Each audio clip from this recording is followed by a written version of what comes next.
आज की इस क्लास में आप सभी का स्वागत है। जैसा कि आप सभी को पता है कि इंटरनल एग्ज़ाम की डेट डिक्लेयर हो चुकी है। आप सभी को सभी पेपर के एग्ज़ाम में शामिल होना कंपल्सरी है। इसको ध्यान में रखते हुए हमने यह वीडियो आप सभी के लिए बनाया है। आप सब लोग इसको देखें और मैंने लास्ट वीडियो भी अभी पोस्ट करा है, तो आप लोग देखते नहीं हैं। देखने के बाद बड़ी मुश्किल में एक आध लोग लाइक कर देते हैं, तो ऐसा मत करिए। देखो ही मत और ना ही लाइक करो। हमें इतनी आपकी शौक नहीं है, हम तो आपको पढ़ाने के लिए कर रहे हैं। हमारा उद्देश्य है कि आप लोग अच्छे से हर चीज़ को पढ़ लो, जिससे आपको ये पता लगे कि हमें पेपर नंबर अलग-अलग पेपर में क्या पढ़ना है। अब हम बात करते थे पेपर नंबर 5th की। यह वीडियो पेपर नंबर 5th की है, जिस पेपर का नाम है करिकुलम डेवलपमेंट, यानी कि पाठ्यक्रम का विकास हम कैसे करते हैं। उससे पहले हम यह आपसे आशा करते हैं कि आप लोग वीडियो को आराम से देख करके उसको समझने की पूरी कोशिश करेंगे। इस वीडियो के माध्यम से हम आपको यूनिट फर्स्ट कंप्लीट, यानी कि यूनिट 1.1, 1.2, 1.3, 1.4, 1.5 यूनिट फर्स्ट पूरी कंप्लीट कर देंगे। जिन विद्यार्थियों को देखना होगा वो लोग मेरे यूट्यूब चैनल के प्लेलिस्ट के सामने ही अलग-अलग पेपरों का नाम के हिसाब से लिखा हुआ है। आप लोग उसको अवश्य देखें, जिससे आपको वीडियो समझ आ जाए और आप पेपर को आसानी से सॉल्व कर सको। चलिए हम बिना देर किए हुए अब पढ़ाना शुरू करते हैं। पेज नंबर फर्स्ट में है कि यूनिट फर्स्ट में है meaning, definition and concept of curriculum. तो हम बात करते हैं पाठ्यक्रम की परिभाषा, अर्थ और अवधारणाएं।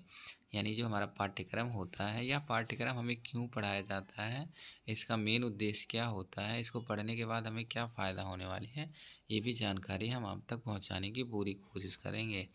पाठ्यक्रम शब्द की उत्पत्ति लैटिन भाषा, इसका अर्थ होता है पाठ्यक्रम शब्द की उत्पत्ति लैटिन भाषा के करस शब्द से हुई है, जिसका अर्थ रथ, मार्ग या रास्ता है। अंग्रेजी में इसे कोर्स कहते हैं। संस्कृत या हिंदी में इसे कार्यक्रम कहते हैं, जिसका अर्थ एक व्यक्ति या समूह द्वारा लिया गया कार्य निश्चित समय अवधि में पूरा करना होता है। आगे कह रहे हैं कि पाठ्यक्रम वह विषय है जो निश्चित समय अवधि में एक लक्ष्य के सामने रखकर तैयार किया जाता है। सामान्य तौर पर पाठ्यक्रम विभिन्न क्रियाकलाप और अध्ययन अनुभवों को क्रियान्वित करता है, जिससे विद्यार्थी के वर्तमान और भविष्य में लाभ मिल सके। यानी कि पाठ्यक्रम जो है वो करस शब्द से लिया गया है। हिंदी इंग्लिश में अलग अलग हमने दिया, ये भी आप समझ रहे होंगे। अब इसकी परिभाषाओं के बारे में बात करते हैं। जो हमारा पाठ्यक्रम है उसकी परिभाषाएं क्या होती हैं, उसके बारे में हम आगे आपको बताते हैं। इनके दो प्रोफेसर हैं।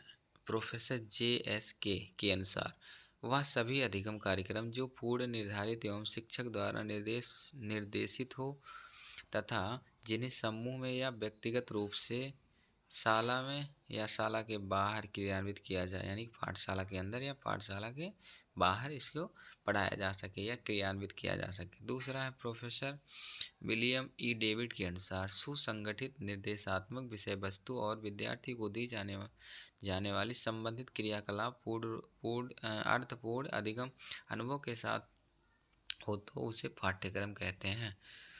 पाठ्यक्रम मैंने यूनिट फर्स्ट कंप्लीट हो गई। अब हम बात करते हैं यूनिट सेकंड की, प्रिंसिपल्स ऑफ कैरिकुलम डेवलपमेंट। यानी पाठ्यक्रम को हम डेवलप करते हैं तो उसका सिद्धांत क्या होता है।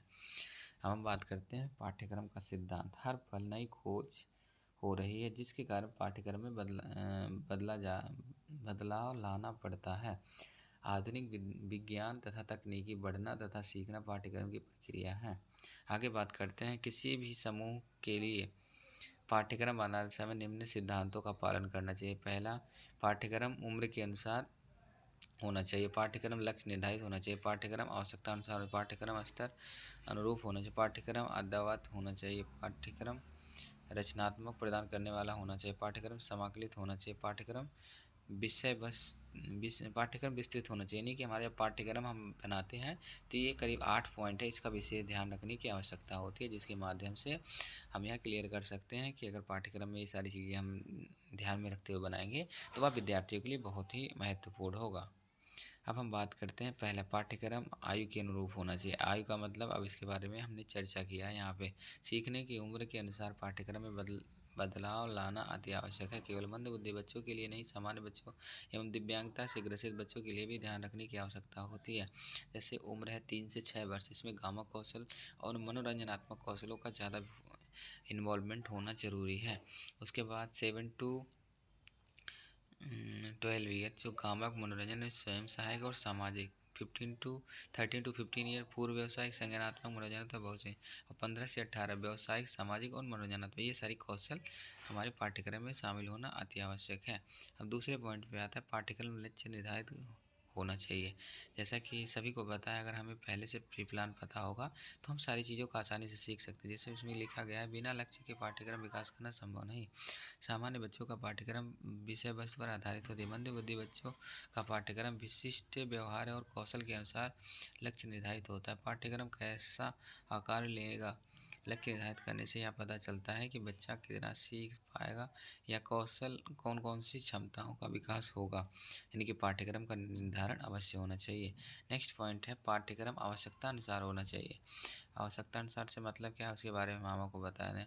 मंदबुद्धि बच्चों की आवश्यकता, जरूरत एवं क्षमता एक दूसरे से अधिक होती है। प्रत्येक विद्यार्थी की व्यक्तिगत, सामाजिक, व्यावसायिक ज़रूरतें होती हैं, जिन्हें पूरा करने के लिए पाठ्यक्रम प्रत्येक विद्यार्थी आवश्यकता अनुसार होना चाहिए। यह व्यक्तिगत प्रशिक्षण कार्यक्रम के द्वारा पूरा किया जा सकता है। बात आती है पाठ्यक्रम स्तर अनुरूप होना चाहिए। पाठ्यक्रम स्तर यानी कि जो लेवल है, मान लीजिए बच्चा 5th ईयर का है और उसकी IQ लेवल 2 ईयर्स के बच्चे के बराबर है, तो उसके दोनों को ध्यान में रखते हुए बनाने की आवश्यकता होती है। पाठ्यक्रम सामान्य विद्यार्थी अथवा मंदबुद्धि विद्यार्थी के लिए उनके स्तर के अनुरूप होना चाहिए। सामान्य विद्यार्थी पाठ्यक्रम प्राथमिक कक्षा का विषय उच्च कक्षा के विषय के आसान होता है। इस प्रकार मंदबुद्धि का पाठ्यक्रम व्यक्तिगत प्रशिक्षण कार्यक्रम से पहले उनका स्तर जान लेना आवश्यक है। यानी कि इस बात का ध्यान रखना है कि वो किसको क्या सिखाया जा सकता है, क्या नहीं सिखाया जा सकता। उसकी जो IQ लेवल है उसको ध्यान में रख के कोई भी एक्टिविटी सिखाएं तो बेस्ट होगा। आगे बात करते हैं, पाठ्यक्रम अद्ययावत होना चाहिए। अद्ययावत का क्या मतलब है, उसके बारे में बताते हैं। हर पल नई खोज हो रही है। अध्यापक मतलब तकनीकी होना चाहिए, टेक्निकल होना चाहिए, रिसर्च में लगे। हर पल नई खोज हो रही है, नई तकनीकी विषय वस्तु, नई शिक्षा अधिगम सामग्री एवं प्रशिक्षण एवं मूल्यांकन की नई तकनीकी को पाठ्यक्रम में शामिल करना चाहिए। प्रत्येक शिक्षक को अद्ययावत पाठ्यक्रम देने का प्रयास करना चाहिए। अब हम बात करते हैं नेक्स्ट पॉइंट की, पाठ्यक्रम रचनात्मक प्रदान करने वाला होना चाहिए। रचनात्मक मतलब कि उसमें बहुत सारी चीज़ों का डेवलपमेंट हो सके। बात करते हैं, पाठ्यक्रम ऐसा हो ना केवल सामान्य विद्यार्थी का ही अपितु मंदबुद्धि बालक का कल्पनाशील को बढ़ावा दे सके, जिससे उनकी जो क्रियाकलाप है उसमें इजाफा किया जा सके। नेक्स्ट पॉइंट है, पाठ्यक्रम समाकलित होना चाहिए। समाकलित की बात किया है, इंक्लूसिव एजुकेशन की बात किया है। इसमें क्या है, इसका मतलब इसके बारे में हम आपको बताते हैं आगे। पाठ्यक्रम एक क्रम में होना चाहिए, जैसे प्राथमिक, माध्यमिक, उच्चतर दोनों स्तर के स्वरूप होना चाहिए। मंदबुद्धि विद्यार्थी का पाठ्यक्रम दैनिक जीवन से संबंधित एवं व्यवहारिक होना चाहिए। यानी कि जो हमारे मंदबुद्धि बालक होते हैं उनके लिए जो पाठ्यक्रम का विकास किया जाए, उनके दैनिक यानी कि ADL activity for daily living, उनकी रहन सहन और उनके रोज़ के रूटीन के हिसाब से पाठ्यक्रम बनाई जाए तो उनके लिए ज़्यादा बेहतर होगी। आगे है, पाठ्यक्रम विस्तृत होनी चाहिए। विस्तृत का मतलब कि बहुत ज़्यादा डेवलप होना चाहिए। किस प्रकार से, आगे बताते हैं। पाठ्यक्रम कक्षा में या कक्षा के बाहर सभी क्रियाकलाप इसमें शामिल होना चाहिए। उदाहरण, संस्कृत कार्यक्रम, खेल, योगा, संगीत, आर्ट एवं क्राफ्ट। यानी कि पाठ्यक्रम विस्तृत होने का मतलब है कि उसमें जो इंटरनल के साथ साथ एक्सटर्नल चीज़ें भी उसमें शामिल किया जाए। यानी कैरिकुलर एक्टिविटी के साथ साथ को कैरिकुलर एक्टिविटीज़ शामिल किया जाए, जैसे सांस्कृतिक कार्यक्रम, खेल, संगीत, आर्ट, ये सारी चीज़ें इसमें शामिल होना चाहिए, जिससे उनको बाहरी वातावरण के बारे में जानकारी प्राप्त हो सके। अब हम बात करते हैं, मैं आशा करता हूँ आपको यूनिट 1.2 कंप्लीट हो गया, आपको समझ भी आया होगा। अब हम नेक्स्ट वीडियो में बनाएंगे यूनिट 1.3 से लेकर के थर्ड, फोर्थ और फिफ्थ, क्योंकि वीडियो ज़्यादा लंबी ना हो इसलिए हम इसको रोक दे रहे हैं। अब हम बात करते हैं कि यूनिट फर्स्ट में और सेकंड में आपको आसानी से समझ आएगा। जो नहीं समझ आएगा वो मेरी को कमेंट करिएगा, और लाइव क्लास के माध्यम से जब हम क्लास लेंगे इसमें तो हम आपको इसको और अच्छे से एक्सप्लेन कर देंगे, क्योंकि इसमें क्या होता है कि हमें कम समय में ज़्यादा से ज़्यादा पॉइंट को कवर करना होता है, इसलिए हम वीडियो को ऐसे जो है फटाफट बताते हुए निकल जाते हैं। आगे की वीडियो में हम आपकी यूनिट 1.3 बताएंगे।